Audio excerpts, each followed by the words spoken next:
everyone fine. ರಾಜ್ಯದಲ್ಲಿ operation ಕಮಲದ ಜಟಾಪಟಿ ಇದೀಗ ತೀವ್ರವಾಗ್ತಾ ಇದೆ. ಬಿಜೆಪಿ ಹಾಗೂ ಕಾಂಗ್ರೆಸ್ನ ನಾಯಕರು ಆರೋಪ ಪ್ರತ್ಯಾರೋಪಗಳನ್ನು ಮಾಡ್ತಾ ಇದ್ದಾರೆ. 50 ಕೋಟಿಯಲ್ಲ ಆಫರ್ ಕೊಟ್ಟಿದ್ದು, ಬರೀ 50 ಕೋಟಿಯಲ್ಲ 100 ಕೋಟಿ ಆಫರ್ ಕೊಟ್ಟಿದ್ದಾರೆ ಅಂತ ಶಾಸಕ ಗಣಿಗ ರವಿಕುಮಾರ್ ಹೇಳಿಕೆ ಕೊಟ್ಟಿದ್ರು. ಬಹುದೊಡ್ಡದಾಗಿರುವಂತಹ ಗಂಭೀರ ಆರೋಪ ಮಾಡಿದ್ರು. ಸಿಎಂ ಸಿದ್ದರಾಮಯ್ಯ ಅವರು ಏನು ಸುಮ್ಮನೆ ಹೇಳೋರಲ್ಲ, ಇದಕ್ಕೆ ಸಂಬಂಧಪಟ್ಟಂತೆ ಸಾಕ್ಷ್ಯಾಧಾರಗಳು ಕೂಡ ಇದೆ ಅಂತ ಗಣಿಗ ರವಿಕುಮಾರ್ ಹೇಳಿಕೆ ಕೊಟ್ಟಿದ್ರು. ಆದರೆ ಬಿಜೆಪಿ ಸಂಪರ್ಕ ಮಾಡಿದಂತಹ ಇಬ್ಬರು ಕಾಂಗ್ರೆಸ್ ಶಾಸಕರ ಹೆಸರು ಉಲ್ಲೇಖ ಮಾಡಿ ಆರೋಪ ಕೂಡ ಮಾಡಲಾಗಿದೆ. ಶೀಘ್ರದಲ್ಲೇ ಆಪರೇಷನ್ ಕಮಲದ ಸಾಕ್ಷಿಗಳನ್ನು ಬಿಡುಗಡೆ ಮಾಡ್ತೀವಿ ಅಂತ ಗಣಿಗ ರವಿಕುಮಾರ್ ಅವರು ಹೇಳಿಕೆ ಕೊಟ್ಟಿದ್ದಾರೆ.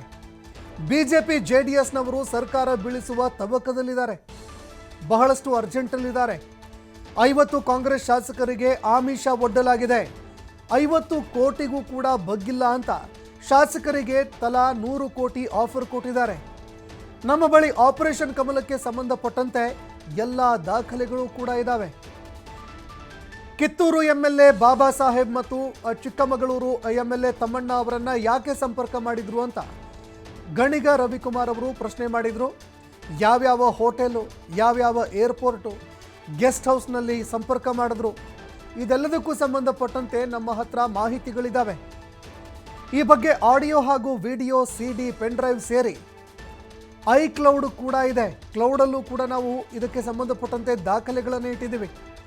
ಶೀಘ್ರದಲ್ಲಿ ದಾಖಲೆಗಳನ್ನು ಬಿಡುಗಡೆ ಮಾಡ್ತೀವಿ ಅಂತ ಕಾಂಗ್ರೆಸ್ ಶಾಸಕ ಗಣಿಗ ರವಿಕುಮಾರ್ ಹೊಸ ಬಾಂಬ್ ಸಿಡಿಸಿದ್ದಾರೆ.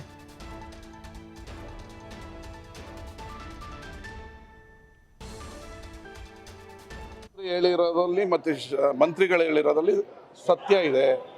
ನಾವೆಲ್ಲ ಯಾರು MLAಗಳನ್ನು ವಿರೋಧ ಪಕ್ಷದವರು ಭೇಟಿ ಮಾಡಿದರು, ಎಲ್ಲಿ ಭೇಟಿ ಮಾಡಿದರು, ಎಲ್ಲಿ ಸ್ಪೀಕರ್ ಹಾಕಿದರು, ಯಾವ ಗೆಸ್ಟ್ ಹೌಸಿಗೆ ಬಂದಿದ್ರು, ಯಾವ ಏರ್ಪೋರ್ಟಲ್ಲಿ ಸಿಕ್ಕಿದ್ರು, ಯಾವ ಹೋಟ್ಲಲ್ಲಿ ಬಂದು ಭೇಟಿ ಮಾಡಿದ್ರು ಅನ್ನೋದೆಲ್ಲ ವಿಡಿಯೋ ಆಡಿಯೋ ರೆಕಾರ್ಡ್ ಇದೆ.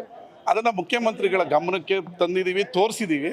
ಆದ್ದರಿಂದ ಆ ಬೇಸ್ ಮೇಲೆ ಮುಖ್ಯಮಂತ್ರಿಗಳು 50 ಕೋಟಿಗೆ 50 ಶಾಸಕರನ್ನು ಖರೀದಿ ಮಾಡೋಕ್ಕೆ ಬಂದಿದ್ರು. ಆದರೆ ನಮ್ಮ ಯಾರ ಶಾಸಕರು ಕೂಡ ಅದಕ್ಕೆ ಬಿದ್ದಿಲ್ಲ ಅನ್ನೋದನ್ನು ಹೇಳಿದರೆ ಅದು ಸತ್ಯ. ಈಗ ಕೋರ್ಟಲ್ಲಿ ಒಂದು ಕೇಸ್ ನಡೆದ್ರೆ 12 ವರ್ಷ, 10 ವರ್ಷ, 8 ವರ್ಷ ನಡೀತದೆ. ಅದಕ್ಕೆ ಸಮಯ ಗಳಿಗೆ ಬಂದಂಥ ಸಂದರ್ಭದಲ್ಲಿ ನಾವು ಕೂಡ ಸಮಯ ಗಳಿಗೆ ಎಲ್ಲ ನೋಡ್ತಾ ಇದ್ದೀವಿ. ಯಾವಾಗ ಬಿಡಬೇಕೋ ಬಿಡ್ತೀವಿ, ಸೂಕ್ತವಾದ ಕಾನೂನು ಕ್ರಮಗಳನ್ನು ಕೈಗೊಳ್ತೀವಿ. ಮುಖ್ಯಮಂತ್ರಿ ಹೇಳಿರೋದ್ರಲ್ಲಿ ಮತ್ತು ಮಂತ್ರಿಗಳು ಹೇಳಿರೋದ್ರಲ್ಲಿ ಸತ್ಯ ಇದೆ. ನಾವೆಲ್ಲ ಯಾರು MLAಗಳನ್ನು ವಿರೋಧ ಪಕ್ಷದವರು ಭೇಟಿ ಮಾಡಿದರು, ಎಲ್ಲಿ ಭೇಟಿ ಮಾಡಿದರು, ಎಲ್ಲಿ ಸ್ಪೀಕರ್ ಹಾಕಿದರು, ಯಾವ ಗೆಸ್ಟ್ ಹೌಸಿಗೆ ಬಂದಿದ್ರು, ಯಾವ ಏರ್ಪೋರ್ಟಲ್ಲಿ ಸಿಕ್ಕಿದ್ರು, ಯಾವ ಹೋಟ್ಲಲ್ಲಿ ಬಂದು ಭೇಟಿ ಮಾಡಿದ್ರು ಅನ್ನೋದೆಲ್ಲ ವಿಡಿಯೋ ಆಡಿಯೋ ರೆಕಾರ್ಡ್ ಇದೆ. ಅದನ್ನು